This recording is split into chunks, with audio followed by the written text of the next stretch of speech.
Alam niyo po ba, iba ho ang nagawa ng mga mainstream media sa pagkatao ni Pastor Apollo si Kibuloy. Di ba?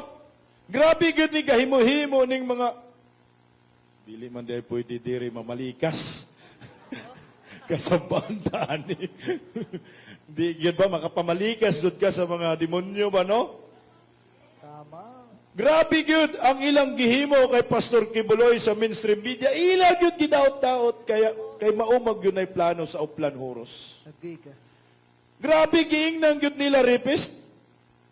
Di ba? Di ba?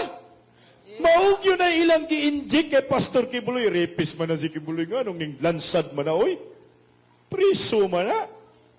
Naaman ay kaso. Kaluoy sa mga tao. Kawawa tayong mga Filipino na biktima tayo ng mga sinungaling.